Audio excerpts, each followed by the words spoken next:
Good morning, everyone. Thanks a lot for having me here. I feel thrilled to be a part of this event and standing here in this stage. It's really a privilege that I'm standing here in person, considering what we have gone through in the past couple of years. I feel really happy. My name is Saptarshi Prakash, and I'm a director of design at Swiggy. I don't have to tell you what Swiggy is. And as a part of my job, I'm fortunate enough to work with some of the incredible bunch of people in the industry. They are really good at what they do. We create experiences and systems that are used by millions of Indians like you and I on a daily basis. In my personal time, I write and create content, the content that I post on social media. And over time, I have managed to gather a decent amount of following that today I can proudly call myself a content creator as well. Well, no, I'm not here to brag, nor to seek compliments. My goal today is to show you my path, the path that I had taken, the processes and the steps that I believe had led me to where I am today. All right, let's start. I started as an engineer, just like you all. Cambridge Institute of Technology is an engineering school as well, right? I started as an engineer too. And I studied electrical engineering at IIT Madras.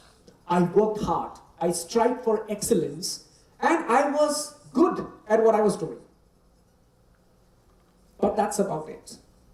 I was good, but nowhere close to being the best. And I wasn't fine with it. And over time, I also figured out that I liked engineering and I did it well, but I didn't really love it. My heart lied in something else. It laid in design. It laid in storytelling. Stuff which would actually elate me when I am doing. So, was I sure of building a career in design? Not really. Regardless, I went ahead and started self-learning it. From people around me, from the internet. Why? Just because I could do it. Why not? So, was I sure, or did I have any idea that I would be best when it comes to design? Not really. In fact, not at all. If you ask me today, even I wouldn't be able to say that with confidence. But I did it regardless. And soon it started to click and I found my calling. One key takeaway that I can observe in this transition that I made from engineering to design is you cannot be at your best if you don't derive joy out of what you're doing. Let me repeat it. You cannot be at your best if you don't derive joy out of what you are doing. And design gives me joy. And it went well. And I worked at several companies and startups, taking up prominent roles in design. And I did well because I enjoyed doing it. I loved it, remember? One thing which I believe worked for me was my strong commitment for quality. In many cases, it's very easy for any of us to fall into a trap where we end up saying yes to a lot of commitments. Everything that comes to our way, we end up saying yes. We are in that people-pleasing mode. And as a result, it just bloats up our schedule, resulting in we delivering mediocre work. That is not acceptable.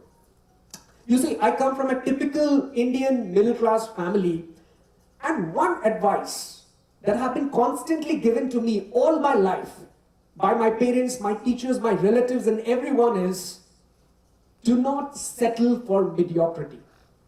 There is no place for mediocres in this world. I know that statement might sound a little too harsh, but it somehow got ingrained in me, and it reflects in almost everything that I do. Or I try to make sure it reflects, because I stand by it even today. So, I always take up less than what I can chew.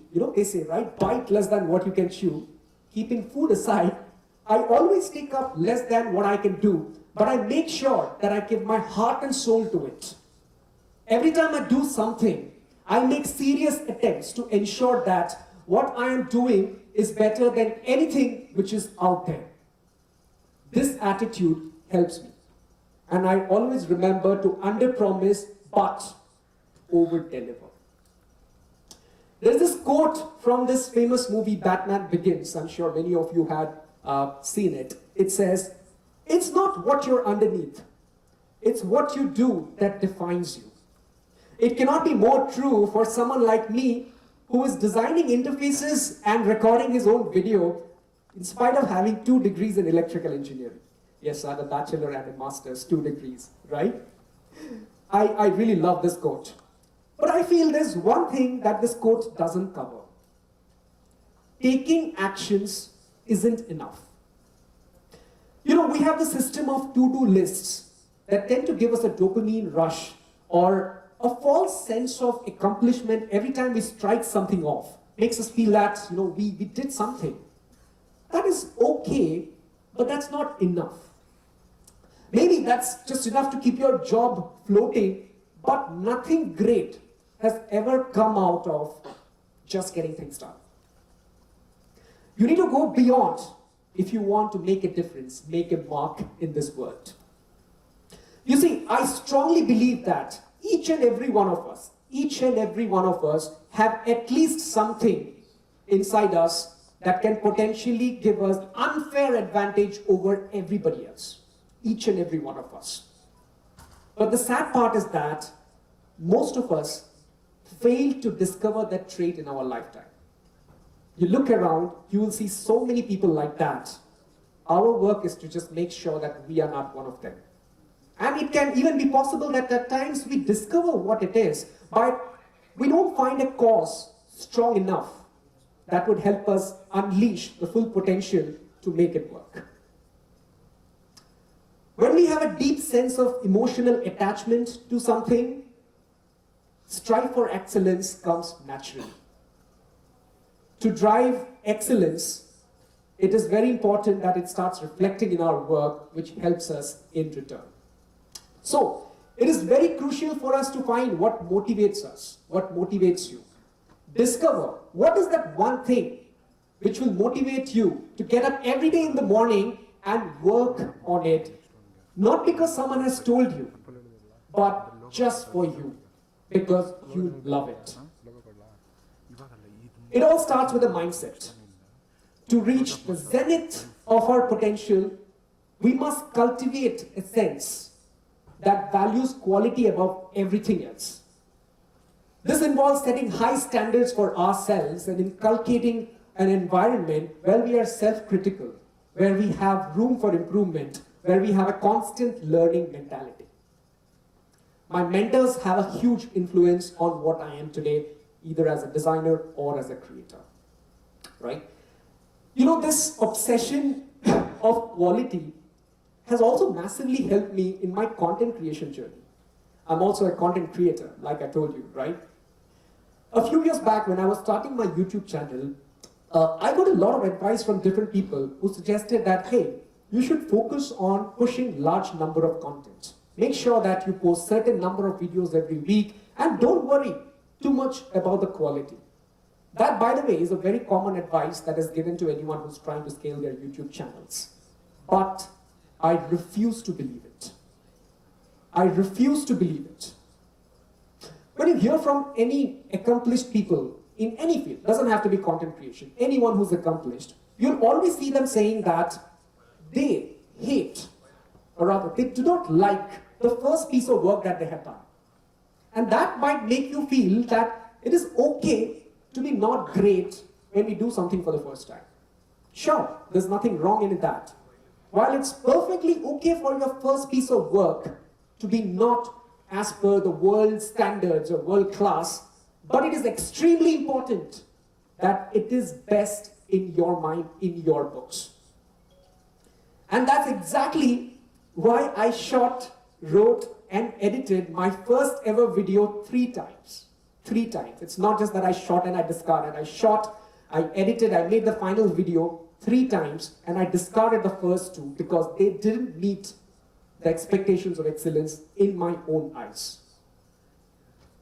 In spite of that, today when I look back at my first video, I feel that, hey, I was way too stiff in front of the camera, and probably I could have used better stories to drive my point home. Now, I still find flaws in that. I'm able to do that, Because I have evolved as a creator, I have evolved as a storyteller, and not because I had deliberately done a mediocre work in the past. What did I gain out of it? What did I gain out of it? A community of people, people like you, who not just follow me, but truly love me for what I'm doing. You see, quality work has a ripple effect, and it goes beyond oneself. When you do quality work, it inspires a lot of people around you to do quality work as well and strive for excellence. And once everyone starts doing it, we contribute to a culture that values creativity, innovation, and progress. And we all know we need progress, don't we? All right, so see, pursuing quality isn't easy. It comes with its own challenges, and you will face setbacks, criticism, self-doubt about everything. However, if you're maintaining your commitment towards quality, you will be able to overcome all of them and emerge even stronger, more resilient, and better equipped to unleash your full potential. And to conclude, I will leave you with a simple thought. Imagine you're 60 years old and you're looking back at your life. Do you find stories in your life that you can proudly narrate to your grandchildren that will inspire them to strive for excellence? No? Don't worry. Your life has just started and you have your entire life to build those stories because you are not 60 years old yet. The zenith awaits. Thanks for being with me, folks. This is Sapta signing off.